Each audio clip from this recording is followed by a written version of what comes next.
ጤና ይስጥልን ተመልካቾች እንደምን ዋላችሁ። የአቦል ዜና ስፖርታዊ ጉዳዮችን ወደ እናንተ አደርሳለሁ። አብራችሁን ቆዩ። በ38ኛ ሳምንትና በአመቱ የመጨረሻ ጨዋታ ፋሲል ከነማ ኢትዮጵያ መድንን አሸነፈ። ትላንት የኢትዮጵያ ፕሪሚየር ሊግ የመዝጊያ ጨዋታዎች መካሄድ ሲጀምሩ አጼዎቹ በታምራት ኢያሱ ብቸኛ ግብ አሸንፏል። የግቦቹን ብዛት 15 ያደረሰው ታምራት ኢያሱ የከፍተኛ ግብ አስቆጣሪነቱን ፉክክር መምራት ጀምሯል።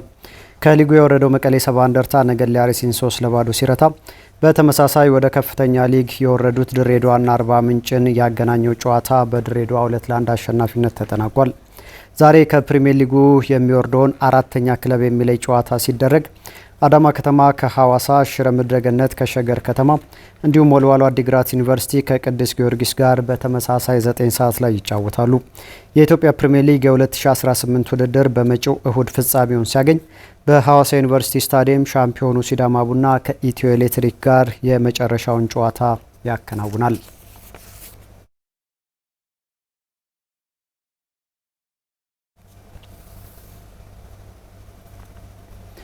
ባህር ዳር ከተማ ለአትሌቲክስ ስፖርት የሚመች የመወዳደሪያ መልክዓ ምድር ያላት በመሆኑ ለውድድር ተመራጭ አድርጋታል ሲሉ የኢትዮጵያ አትሌቲክስ ፌዴሬሽን ስራ አስፈጻሚ አባላት ተናገሩ።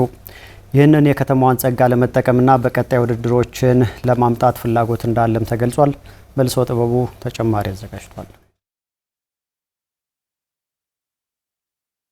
ባህር ዳር ከተማ ለአትሌቲክስ ውድድር አመቺ የሆኑ መንገዶች ያሏት በመሆኑ ታላላቅ ውድድሮችን በከተማዋ ለማከናወን የሚመጥን መሆኑን የኢትዮጵያ አትሌቲክስ ፌዴሬሽን ስራ አስፈጻሚ አባላት ገለጹ።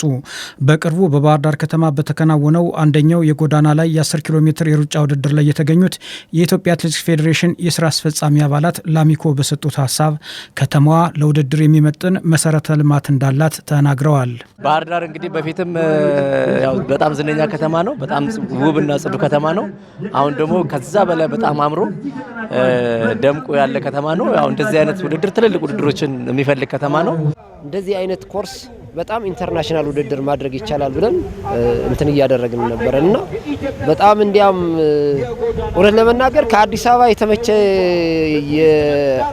የመወዳደሪያ ስፍራ ነው ያለው። አዲስ አበባ ወጣ ገባ ነው አይተው ከሆነ እዚህ ግን በጣም ፍላት ነው ከተማውና በጣም ጥሩ ነገሮችን ማዘጋጀት ይቻላል። በጣም ትልልቅ ውድድሮችን ማምጣት ይቻላል። ባህር ዳር የአትሌቲክስ መስመር ነው።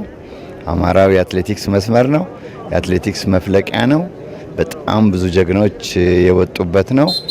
እንደገና ደግሞ ባህር ዳርን በትክክል ስናየው ደግሞ ዓለም አትሌቲክስ የሚፈልገው ቦታ ትክክለኛ አየር ንብረት ያለው ጥሩ ስቴዲየም ያለው ፍላት የሆነ ኮርስ ያለው ስለዚህ ባህር ዳር መምጣታችንን መጀመሪያ በጣም ነው ደስተኞች የሆነው። በቀጣይ ውድድሮችን ወደ ባህር ዳር ከተማ ለማምጣት እቅድ መያዙን የገለጹት የኢትዮጵያ አትሌቲክስ ፌዴሬሽን ፕሬዝዳንት ኮማንደር አትሌት ስለሺ ስህን ናቸው። ባህር ዳር ከተማ ላይ እንደዚህ አይነት ውድድሮችን በሚቀጥሉ ዓመትም ከክልሉ አትሌቲክስ ፌዴሬሽን ጋር በመሆን ጥሩ ስራዎችን ለመስራት እናቀዳለን ማለት ነው። እንግዲህ ይሄን ለማድረግ ብዙ አካላቶች ተቀናጅተው መስራት አለባቸው። ሌሎች ሀገሮችም የሚሰራው በዛ ልክ ነው። ስለዚህ እኔ የሆነ ነገር እንፈጥራለን ብዬ አስባለሁ።